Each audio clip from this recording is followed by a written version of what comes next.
Hello and welcome to my channel. My name is Sarah, and for today's video I'm going to be doing a quick review on the book To Kill a Kingdom by Alexandra Christo. This is a retelling of the Little Mermaid story, and I have absolutely been obsessed with the Little Mermaid from Disney since I was a little girl. I watched it over and over and over. It was one of my favorite movies, and let's be honest, it still is one of my favorite movies. I am a huge die-hard Disney fan at heart, so that's the story that will always hold true to me. I love it so much. So anytime there's a retelling of it, I just have to have it, and To Kill a Kingdom did not disappoint. I was so extremely happy with this book. I thought it was a great take on the story of The Little Mermaid. It is definitely darker than the Disney version, but not as dark as the original version that is by Hans Christian Andersen. I would say that it's a somewhere between a nice little medium between the two for this one, but overall it was just so good. Our main character is named Lyra. She is a siren. That is one of the differences about this retelling, is instead of our main character being a mermaid, she is a siren. And they are very different creatures in this story. Sirens are what we would think of as a typical mermaid looking like, but the actual mermaids in this story are much more fish-like. They are not beautiful like a typical mermaid is. They are pretty nasty, vicious, just not what you would assume a mermaid would be. So that's one difference in this book. One similarity that they did keep with our main characters is the flaming red hair, which I think is really cool to keep that from the Disney version of it. Our main character, like I said, is named Lyra. She is a princess of the sea, and her mother is kind of like the sea witch of the original story. And the main premise really of this book is that every year on their birthday, a siren has to steal the heart of a human. And they can only do it on their birthday. In the beginning of the book, Lyra goes out with her younger cousin to help her on her hunt, and she winds up stealing a heart of her own. Her mother finds out, and it is not okay. It is against their law, so she does get punished. She also happens to kill one of her own, which kind of doubles up her punishment from her mother, the Sea Queen. So she's turned into a human, and she has to deliver the heart of Prince Elien to her mother before the winter solstice ends. Every year when Lyra went to take her heart for her birthday, she only took the hearts of human princes.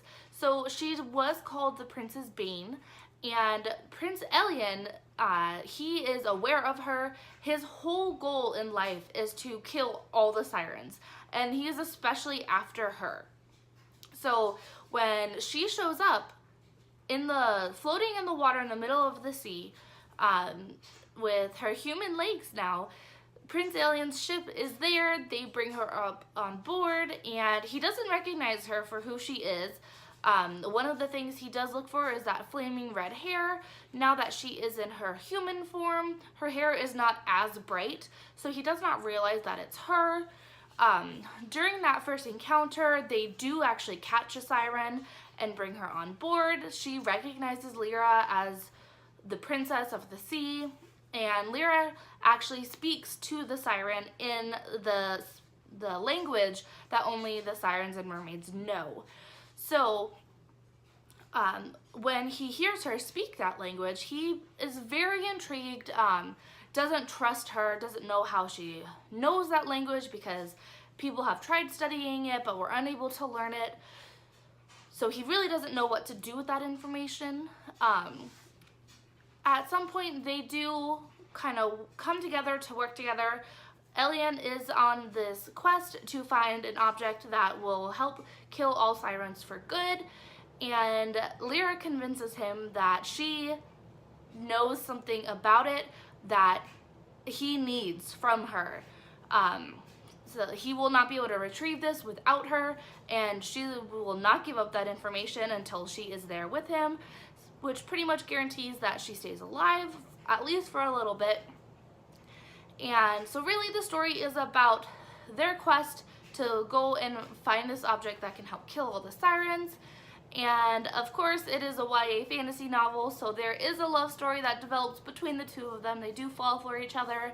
However, towards the end of the book, it is revealed what she is to him, so he realizes that she is a siren and who she is, and so that obviously causes a rift between them. The book does have a good ending. I don't want to give away the ending, so I'm not going to say any more on that.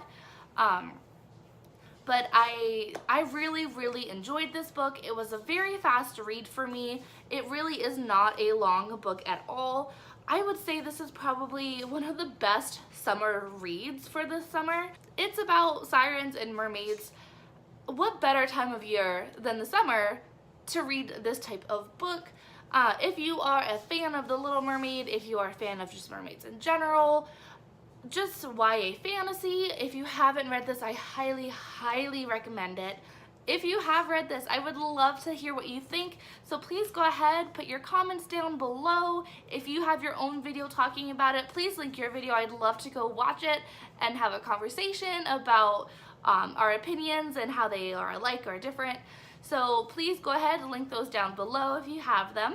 I hope that you have enjoyed watching this video. Thank you so much for your time, and we will see you next time. Bye!